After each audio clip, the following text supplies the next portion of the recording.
వాతావరణ శాఖ సూచించిన విధంగా ఈ ఏడాది ముందే రుతుపవనాల ముందే రానున్నాయని వెల్లడించిన నేపథ్యంలో రాష్ట్ర ప్రభుత్వం అప్రమత్తమైంది.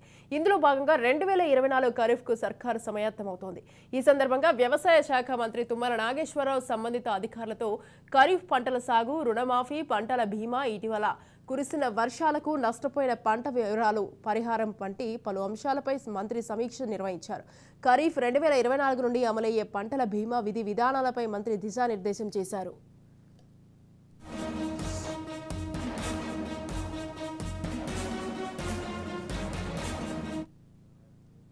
ఈ వానాకాలం 1.34 కోట్ల ఎకరాల్లో వివిధ పంటలు సాగు అవుతాయని వ్యవసాయ శాఖ అంచనా వేసింది. ఈ మేరకు పంటల ప్రణాళికను విడుదల చేసింది. ఆ ప్రణాళిక ప్రకారం రైతులకు విత్తనాలు, ఎరువులు అందుబాటులోకి ఉంచనున్నారు.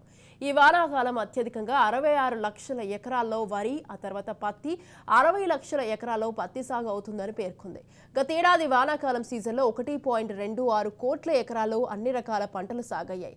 ఈసారి 8 లక్షల ఎకరాల్లో అధికంగా పంటల సాగు జరుగుతుందని అంచనా వేసింది.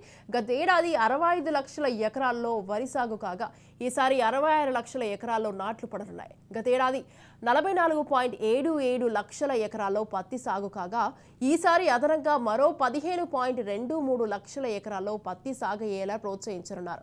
వరి సాగు కంటే పత్తినే ప్రోత్సహించాలన్న ఉద్దేశంతో అవసరమైతే వరిని తగ్గించి పత్తిని 70 లక్షల ఎకరాలకు పెంచే ఆలోచనలో ప్రభుత్వం నిర్ణయం తీసుకునే అవకాశం ఉందని సమాచారం.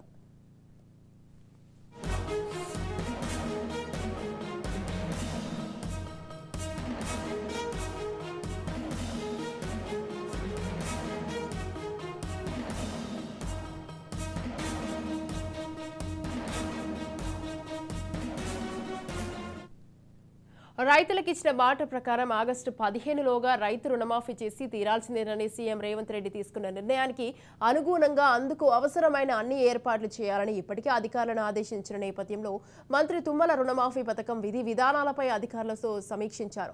ఏప్రిల్ 1, 2019 నుంచి డిసెంబర్ 10, 2023 మధ్య 2 లక్షల రూపు రుణాలు తీసుకున్న, రెన్యువల్ చేసుకున్న రైతులకు మాఫీ వర్తిస్తుందని లోగడ ప్రభుత్వం ప్రకటించింది. దీని ప్రకారం అర్హులైన వారి జాబితా పంపాలని జిల్లా కేంద్ర సహకార బ్యాంక్, ప్రాథమిక వ్యవసాయ సహకార సంఘాలు, ఏపీజీవీబీలను రాష్ట్ర అధికారులు ఆదేశించారు. గ్రామీణ ప్రాంతాల్లో ఈ బ్యాంకులే పెద్ద ఎత్తున పంట రుణాలను మంజూరు చేశాయి. డీసీసీబీ ఖమ్మంతో పాటు భద్రాద్రి కొత్తగూడెం, ములుగు, మహబూబాబాద్ జిల్లాలో విస్తరించి ఉంది. ఆయా బ్యాంకుల్లో 1.75 లక్షల మంది పంట రుణాలు తీసుకున్నారు. వీరిలో 80% మంది సన్న, చిన్నకారు రైతులే.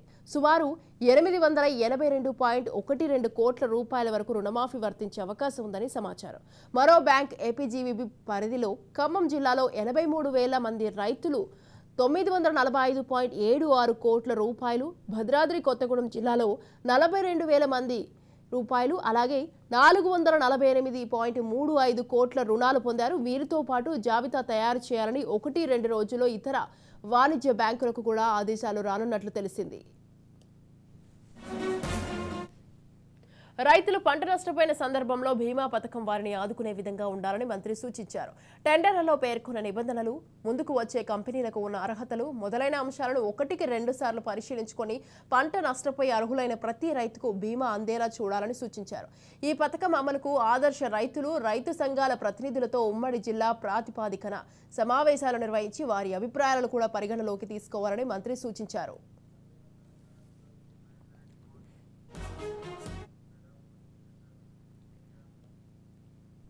రైట్, ఈ విషయంపై మా Telangana bureau chief Mahender phone line లో ఉన్నారు. మహేందర్, చెప్పండి, ఖచ్చితంగా ఆగస్టు 15లోగా అయితే రుణమాఫీ చేస్తామని అయితే ప్రభుత్వం చెప్తూ వస్తుంది.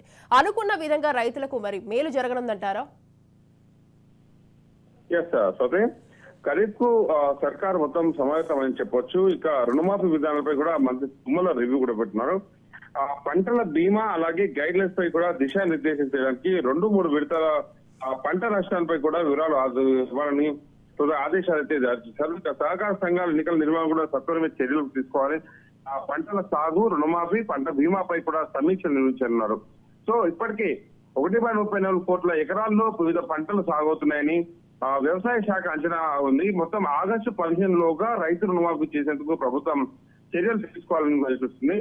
ఇక రుణమాఫీ పథకంపై విధాలుగా అధికారులతో సుమారు సమీక్ష ఈరోజు ఏప్రిల్ 2019 నుంచి డిసెంబర్ 10, 2023 మధ్య మొత్తం 2 లక్షల లోపు రుణాలు తీసుకున్న రెన్యువల్ వారంతా కూడా రెన్యువల్ చేసుకున్న రైతులకు మాఫీ అలాగే అసలైన వారి జాబితా పంపాలని కూడా జిల్లా బ్యాంకులకు ఆదేశాలు చేస్తున్నారు.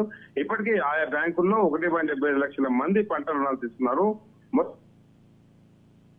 రైతులు సుమారు 8,802 కోట్ల బకాయి ఉన్నట్టు రుణమాఫీ గురించి అవకాశం ఉన్నట్టు కూడా చెప్పడం జరిగింది.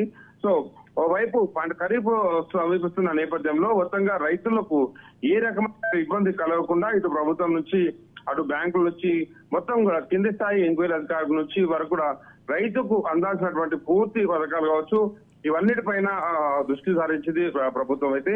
సో ఉత్తరకైతే రివ్యూ అనేది చాలా వరకు విషయాలు కూడా వెలువడే అవకాశం ఉన్నట్టు కనిపిస్తుంది. అలాగే మహేందర్, ఇంకొక విషయం, ఇప్పుడు కురుస్తున్న ఈ అకాల వర్షాలకైతే మరి వరి ధాన్యం తడిసి ముద్దవుతున్న పరిస్థితి మనం చూస్తున్నాం. మరి ఈ రివ్యూలో తడిసిన ధాన్యం కొనుగోళ్లపై మంత్రి ఏ విధమైన ఆదేశాలు ఇచ్చారంటారు? మొత్తానికి ఇప్పటికే తడిసిన ధాన్యం పైన కూడా ముఖ్యమంత్రి రేవంత్ రెడ్డి ఏకంగా రివ్యూ చేస్తున్నారు. ఇప్పుడు రుణమాఫీ 15 లోపు ఇప్పటికి ఇవ్వాలని 100 కోట్ల వరకు ఏదైతే పెట్టున్నారో అవన్నిటిని ఇవ్వాలని, ఏప్రిల్ 15 లోగా 2 లక్షల లోపు ఉన్న రైతులందరూ రుణమాఫీ చేయాలని వారైతే భావించారు. అలాగే ఇప్పుడు అకాల వర్షాలు కురిసినటువంటి ఆ పంటలు ఏవైతే నానిపోయాయో మొత్తం వాటిని కూడా కొనుగోలు చేసే విధంగా ప్రత్యేకంగా దృష్టి సారించాలని ఇప్పటికే అధికారులకు ఆదేశాలు అయితే జారీ చేశారు. సో మొత్తానికి రైతులు రాజ్యం మాది అని చెప్పుకోవడానికి కాంగ్రెస్ ప్రభుత్వం ఏదైతే అధికారం వచ్చిందో ఆ రకంగా అన్ని ఏర్పాట్లు అన్ని విషయాలపై కూడా దృష్టి సారించిందని చెప్పొచ్చు. Right, thank you Mahender, thanks for the details.